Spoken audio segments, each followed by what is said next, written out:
Bonsoir Michèle Sibony, vous êtes vice-présidente de l'Union juive française pour la paix. Votre mouvement a participé à cette manifestation ce soir à Paris, place des Invalides.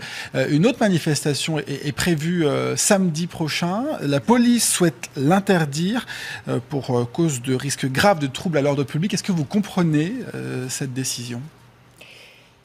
Je pense que le trouble grave à l'ordre public, c'est ce qui se passe à Gaza et les prises de position de notre gouvernement. Vous reprochez la prise de position de François Hollande lorsqu'il s'est adressé à Benyamin Netanyahou pour le soutenir ? Il n'est pas possible que dans la situation actuelle, personne ne soit capable de dire en France, y compris au plus haut niveau du gouvernement, que nous avons affaire à une situation coloniale d'occupation et de colonisation, à une répression et non pas à une guerre, à une opération de répression.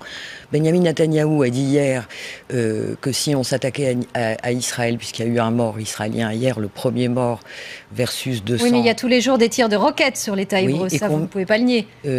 Oui, pourquoi ? Nous avons affaire au territoire le plus densément peuplé du monde, plus d'1,5 million de personnes assiégées depuis 7 ans. 7 ans de siège et de blocus déclaré illégal par toute la communauté internationale, et elle n'a pas levé le petit doigt pour l'interrompre. Nous sommes cette année en train de fêter donc l'horrible anniversaire de 7 ans de siège pour une population civile qui subit en ce moment les bombardements, et nous sommes en train de fêter un autre triste anniversaire, celui des 10 ans de l'arrêté de la Cour internationale de justice déclarant le mur, la construction du mur par Israël de séparation illégale et demandant à la communauté internationale d'agir. Et à côté de ça, à côté de cette situation-là, qui est une situation d'oppression, de répression coloniale, notre président de la République ne trouve rien de mieux à faire que d'expliquer que c'est Israël qui est la victime. Mais il faut peut-être faire la distinction entre la population civile palestinienne qui subit et le Hamas, qui est considéré comme une organisation terroriste par les États-Unis et l'Union européenne. Le Hamas, ce sont des personnes. D'accord ? Il y a des milliers de militants du Hamas, il y a aussi des militants d'autres factions à Gaza.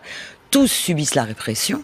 De toute façon, la question est, comment dire, le gouvernement israélien a décrété l'éradication du Hamas. Mais pourquoi ? Il faut reprendre un minimum de chronologie quand même. Chronologie que personne n'a jugé utile de faire dans ce pays non plus.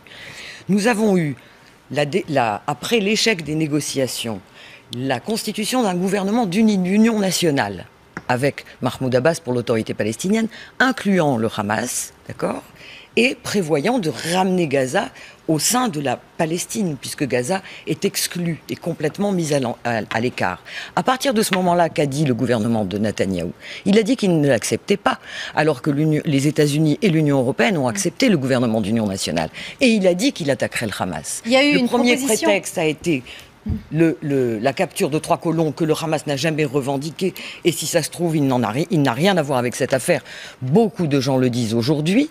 Et à partir de là, on a la décision d'éradication. La proposition de médiation de l'Égypte avait été acceptée par Israël. Elle a été rejetée par le Hamas. Parce que, excusez-moi de vous le dire, vous continuez à adopter l'attitude qui est au fond l'attitude d'Israël, qui est une attitude... Non, j'ai aucune attitude. Non, mais je veux dire par là, dans l'interprétation des faits, il y a une grande tendance, et c'est presque normal, entre guillemets, à adhérer à la vision israélienne. La vision d'Israël est une vision coloniale. Nous réprimons. Non, et quand on voit les images d'aujourd'hui, on n'adhère pas à la position israélienne. Non mais d'accord, absolument. Alors juste je termine ma phrase. Nous réprimons, et quand nous décidons d'une trêve, nous décidons d'une trêve inconditionnelle. Ce qui correspond pour le Hamas à une réédition pure et simple. Il n'est pas question d'une trêve s'il n'y a pas levé du blocus.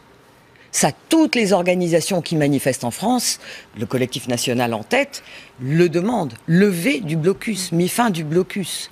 D'accord ? Il n'est pas question d'une trêve, alors qu'un accord a été passé qui a permis de libérer des prisonniers dans l'échange avec Shalit, et que tous ces prisonniers ont été rattrapés s'ils ne sont pas libérés. Un dernier mot à propos de la manifestation qui pour l'instant n'est pas encore interdite samedi. Il y a eu quand même des incidents le week-end dernier. Vous étiez à la manifestation de dimanche ? J'étais à la manifestation, j'ai témoigné là-dessus par écrit. On peut trouver ces articles-là dans le Nouvel Obs et sur Internet et sur les réseaux sociaux. Il y a eu, et aujourd'hui, le Daily Daily, j'ai oublié comment s'appelle ce journal américain, a publié, lui, puisque les grands médias français n'ont pas jugé utile de le faire, les vidéos et les éléments de preuve qui démontrent à l'évidence qu'il s'agissait d'un piège. Il y a eu, plusieurs jours avant cette manifestation du samedi dernier, un appel devant la synagogue de la rue de la Roquette, un rassemblement pour soutenir Israël, qui était sur le site de la LDJ et intitulé d'ailleurs « Keep calm and kill Hamas ». C'est intéressant quand même de savoir qu'on est capable de faire des rassemblements de ce type dans des lieux de culte.